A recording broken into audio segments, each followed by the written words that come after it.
Hello, Matt Gilpin, founder and CEO at Sprift. Great to have you with us here today, and great to have you back with us again this year as a platinum sponsor. So Matt, can you tell me what's changed at Sprift since the EA Masters last year? Ooh, blimey, quite a lot. I think it's been quite a year for everyone out there, really. But yeah, we've lots of team changes. The team has the Sprift team's really grown this year across all departments, be it, business development, customer service, customer support, success. Big part of the of the overall success of Sprift. We've really scaled that this year. And then, there's loads more dev. And obviously we're in data, so increasingly bigger data team. Fantastic. Big changes in the team. And then obviously at the actual tech itself, it's kind of, when building tech platforms and especially, an advanced data platform such as Sprift, you find that it's not a smooth path to be continually innovating. So you tend to find it comes in steps or comes in waves, or you have a big period of development and then out will spit a lot of innovations. And it's fair to say it's been the first part of this year has certainly, we've released less innovations than we would have liked, but we've had to do lots of kind of behind the scenes work, back end work, to really to sort of advance a lot of the technology behind the scenes, so that now we can release a load of new innovations we've got coming. So that's kind of the really exciting part. It's a bit boring when you've got to go through that, because I just want to release new features and get them out there, but you need to be able to do that on a stable foundation, which we've had to take time out to, we've got to a size, the number of users, amount of data points, etc., that it was crying out for us to do that work. So that's done. So now there's plenty more stuff coming, going to come out the pipeline pretty quickly now.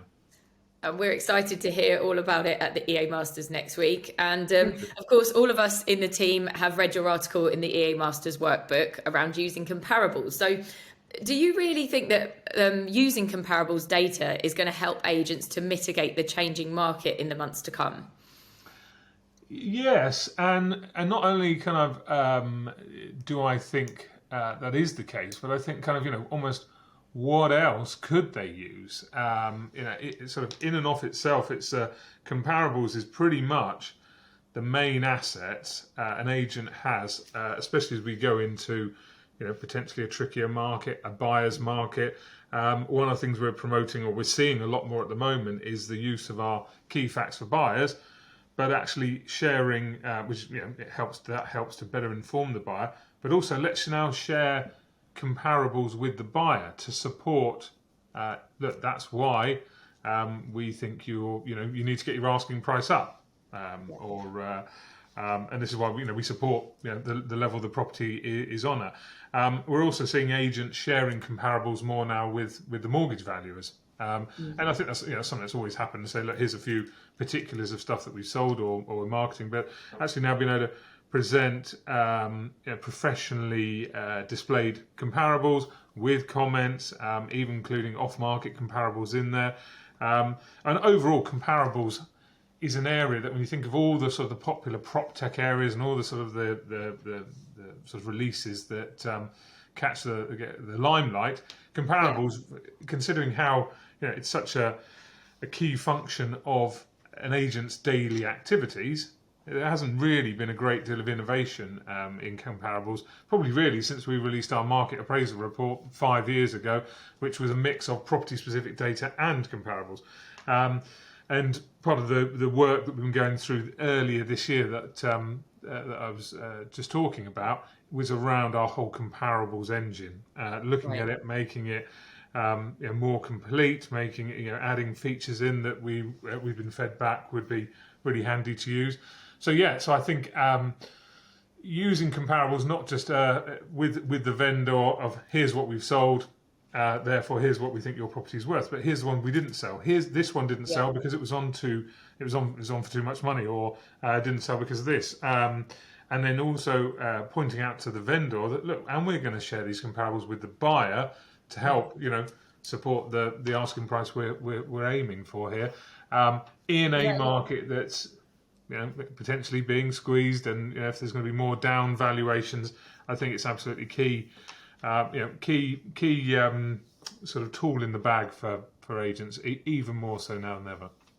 Definitely. And I think what struck me about that article was how you're just mentioning the honesty and the integrity of talking about properties that you have and haven't sold. So that must be refreshing for buyers and tenants as well. Exactly that, and I think when we look at the sort of the big EA Masters surveys that are done and talk about why does a homeowner list with an agent, and transparency ranks higher than at the fee level.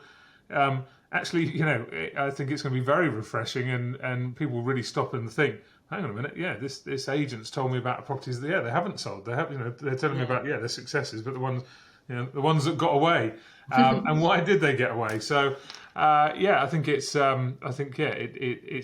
plays perfectly to that honesty, trust, transparency piece that is part of the overall instruction winning element. Absolutely. And Matt, looking forward to next week's event, who are you most looking forward to seeing speak at the event, and can you tell us why? Right, well, Apart from me, obviously. well, obviously, yeah. That's a given, yeah. Right.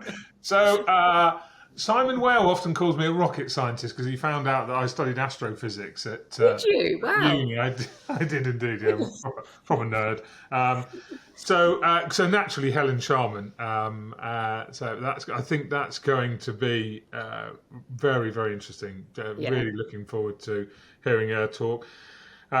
Very much also looking forward to hearing sort of really kind of an update on a previous keynote speech or the fireside chat that our good friend Jason Tebb from OTM did with Peter Knight before. So looking forward to kind of his keynote speeches, which I'm sure will be lots of sort of update on that. I think the lineup is looking really good.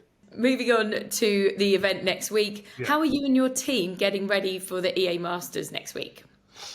I have to firstly thank the whole of the Sprift team, the sort of behind the scenes people. The huge amount of logistics to pull something like this off is it never amazes me that just the amount of planning that always amazes me, the amount of planning that goes into to this kind of thing.